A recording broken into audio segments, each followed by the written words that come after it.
The first time I saw her, she was standing at the edge of the crater, sunlight pooling around her like she'd been cut out of another world and pasted into ours. Which I guess wasn't that far from the truth. I had been sent to monitor the crash site, a meteor that streaked across the northern desert 3 nights ago. The sensors said it wasn't radioactive. The higher-ups said it wasn't worth sending a full team. So it was just me, a folding tent, and enough caffeine tablets to keep a small horse awake. That morning, I was talking to myself, like I always do when I'm alone for too long. "Okay, Elijah," I said to the empty desert. "You're not hallucinating. You're just bored out of your skull. It's been 3 days, and you've seen more dust than data. Maybe, just maybe, the rock's as dead as your social life." Then she laughed. It wasn't loud, more like a ripple in the air, delicate, silver, and wrong in a way that made the hair on my arms stand up. When I turned, she was just there, as if she'd been standing behind me the whole time. She looked human mostly, same height as me, slim, wearing something that shimmered between fabric and light. Her skin had a faint luminescence like moonlight through water, and her eyes, God, and her eyes weren't eyes at all. They were galaxies, swirling, infinite, and filled with tiny points of light that pulsed when she spoke. "I heard everything," she said, smiling. I froze, halfway between reaching for my radio and tripping over my own boots. "You what? How long have you been? Who are you?" She tilted her head, curious. "Names are small things. You can call me Lyra. It's easier in your language." That was the start of it, the strangest conversation of my life. The crater Lyra told me she came from elsewhere. When I asked for coordinates, she laughed and said, "Your coordinates end where light stops." That didn't help much. I tried to be scientific about it. I recorded her voice, took photos, even waved my scanner in her direction. Every reading came back wrong. Temperatures that didn't exist, energy spikes that canceled themselves out. It was like the universe couldn't decide what she was. She didn't seem to mind my confusion. Instead, she wandered the crater's rim, occasionally kneeling to touch the sand, murmuring things in a language that sounded like a song being played backward. At some point, she asked, "Why do you talk to yourself?" That made me laugh. "Because no one else does." "But you expect an answer," she said, watching me carefully. "You shape questions like doors. You want someone to walk through." I frowned. "You're saying I talk to myself because I want to be heard?" She smiled. "You already are." Blow. The interference that night, the instruments went haywire.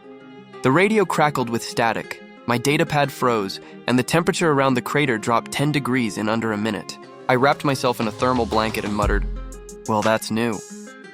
"Do you always narrate?" Lyra asked from behind me. I jumped again. She had a bad habit of appearing out of nowhere. "It keeps me sane," I said. "Helps me think." She considered that. "Thoughts are loud here. I can hear them even when you don't speak." I stared at her.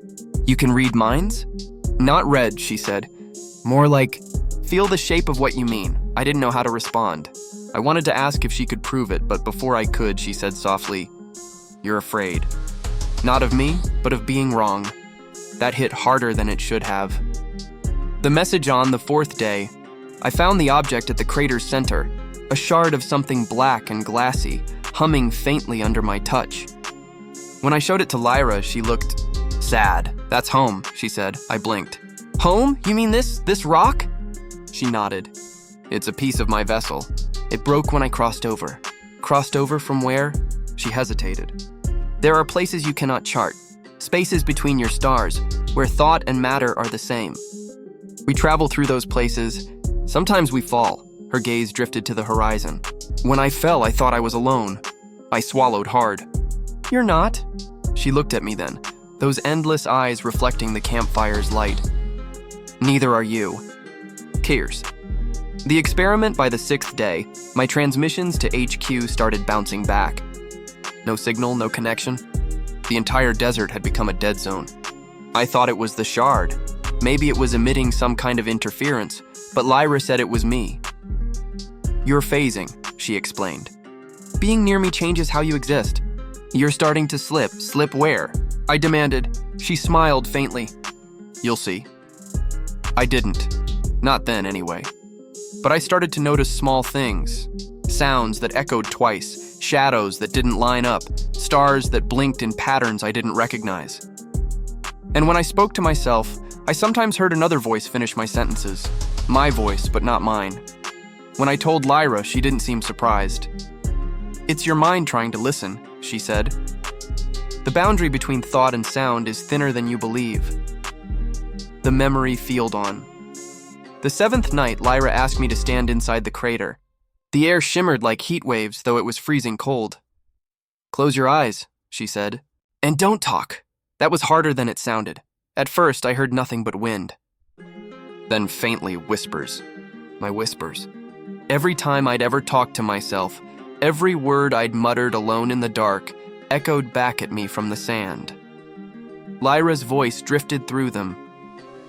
"This world keeps your thoughts when you release them.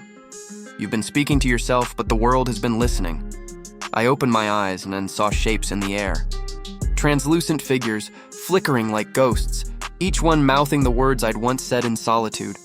1,000 versions of me, muttering, laughing, questioning. "What is this?" I breathed.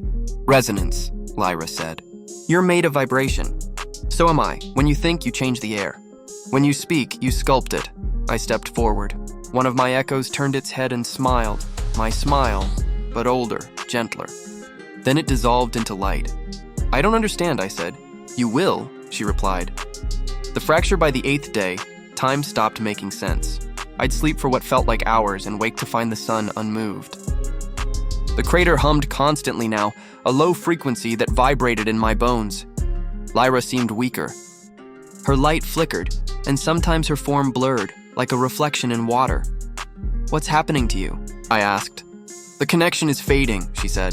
"Your world doesn't hold me well. I need the shard to return." "So take it," she shook her head. "It's broken. To fix it, I need an anchor." An anchor? Something that listens. Something that remembers. Her gaze found mine, steady and knowing.